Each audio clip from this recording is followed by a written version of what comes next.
Trois points importants, Los Chavales, c'est l'essentiel. Parce que le Real Madrid, comme vous le savez, à défaut de s'être imposé 3-1, c'était assez moyen, notamment dans le contenu du jeu. Alors c'est vrai, on marque trois jolis buts dans l'ensemble, avec celui de Vinicius Junior pour ouvrir le score. Ensuite, derrière, il y aura le penalty avec pas mal de réussite. Kylian Mbappé aussi bien servi par Brahim Diaz qui sortira malheureusement après sur blessure, à surveiller d'ailleurs la situation du joueur français. Mais encore une fois, c'était un Real Madrid en difficulté sur l'aspect défensif. Ça, on le savait parce qu'on en avait déjà parlé dans l'avant-match.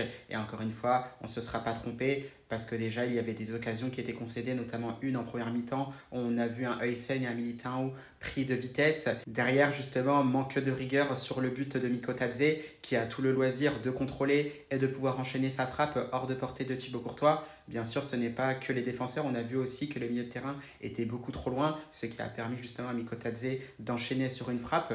Donc voilà, c'est vraiment tous ces points négatifs qui n'inquiètent pas forcément autour du Real Madrid, mais c'est vrai qu'ils peuvent agacer parce qu'encore une fois, on fait un match en encaissant de nouveau au moins un but, et ça, c'est vrai que c'est assez frustrant.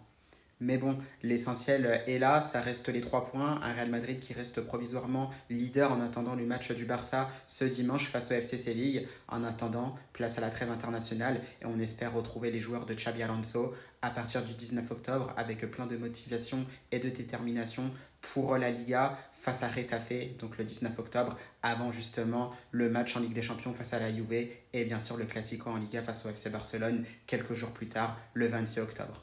Donc, on va se satisfaire quand même des 3 points. Je vous sortirai bien sûr une vidéo ce dimanche pour faire un débrief complet de ce match entre le Real Madrid et Villarreal, parce que là, je suis sur d'autres choses en ce moment, donc pas le temps de faire la vidéo, donc je prendrai le temps de la faire demain, Los Chavales, mais très très content quand même malgré tout de cette victoire du Real Madrid, même s'il y a pas mal de choses à redire. Vamos et surtout à la Madrid!